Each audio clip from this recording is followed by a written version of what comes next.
Mesin patak adalah mesin yang memanfaatkan 4 kali gerak naik turun piston untuk menghasilkan satu tenaga, di mana gerak naik turun piston tersebut dilakukan sebanyak 4 kali terlebih dahulu untuk menghasilkan satu tenaga.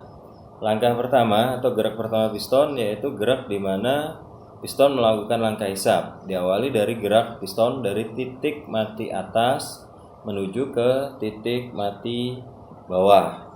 Kemudian pada saat piston bergerak dari titik mati atas menuju ke titik mati bawah, valve intake akan terbuka sehingga udara dan bahan bakar akan terhisap karena terjadinya kevakuman di ruang bakar. Kemudian langkah kedua yaitu langkah kompresi, di mana piston bergerak dari titik mati bawah menuju ke titik mati atas.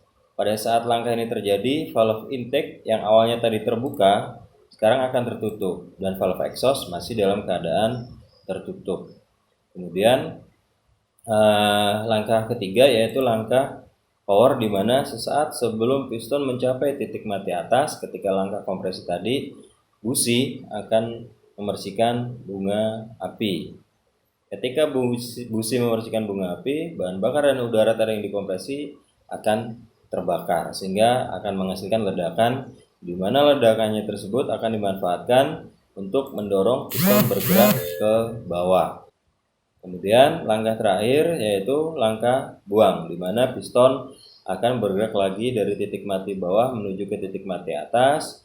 Kemudian valve exhaust akan terbuka.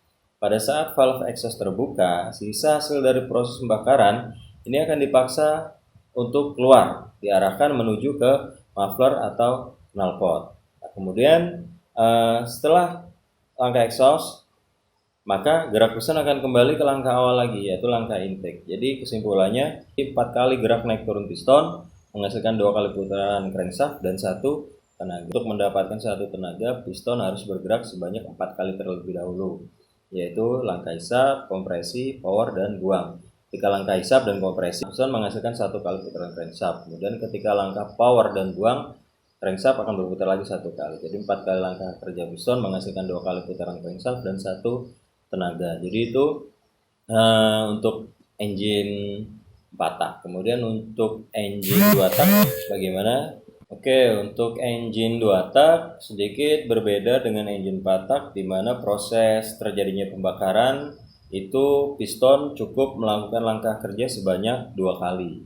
Jadi beda dengan mesin 4 tak, piston harus bergerak sebanyak 4 kali terlebih dahulu baru menghasilkan 1 tenaga, sementara kalau motor 2 tak, piston cukup bergerak 2 kali untuk menghasilkan 1 tenaga, sehingga untuk terciptanya sebuah tenaga atau energi, jelas motor 2 tak lebih cepat. Itu kenapa speednya motor 2 tak itu lebih unggul dibanding motor 4 tak, karena untuk menghasilkan 1 tenaga, piston cukup bergerak 2 kali.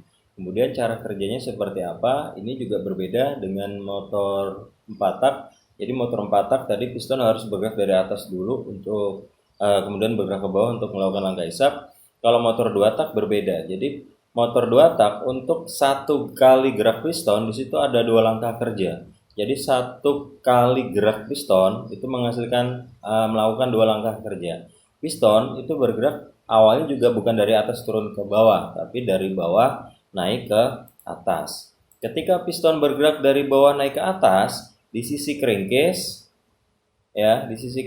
akan mengalami kevakuman, sehingga terjadilah di situ langkah intake atau langkah hisap. Tapi di sisi atas piston di situ mengalami langkah kompresi. Jadi 1 kali gerak piston menghasilkan 2 kali langkah kerja.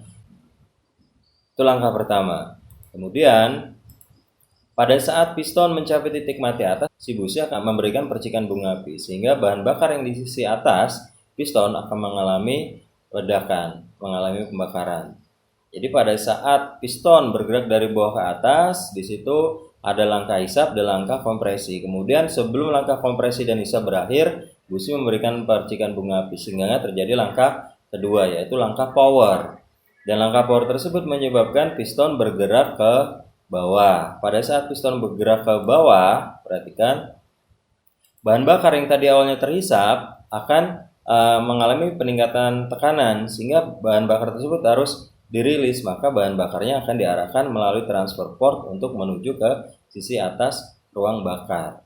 Jadi langkah kedua, terjadinya proses pembakaran membuat piston bergerak ke bawah, dan pada saat piston bergerak ke bawah tadi, bahan bakar yang baru dihisap tadi di langkah awal akan terdorong naik ke sisi atas piston. Untuk apa? Yang pertama, dia akan mendorong sisa dari proses pembakaran tadi di langkah awal tadi, mendorong keluar untuk diarahkan ke muffler atau knalpot. Sementara di sisi lain, bahan bakar yang dihisap tadi akan masuk ke sisi atas ruang bakar untuk melakukan proses pembakaran lagi untuk dirubah menjadi tenaga, dan hal ini terjadi sangatlah cepat. Kemudian berbeda juga dari konstruksi ruang bakar mesin 4 tak.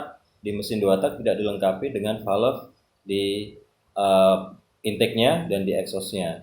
Kemudian dia juga dilengkapi dengan transfer port. Kemudian karena dia tidak menggunakan valve, maka tidak membutuhkan camshaft untuk menggerakkan valve, jadi putaran dari crankshaft-nya lebih ringan. Itu kenapa motor 2 tak lebih unggul speednya. Kemudian karena speednya ini sangat cepat, gerak piston ini sangat cepat, maka kebutuhan pelumas di dalam crankcase ternyata tidak mencukupi.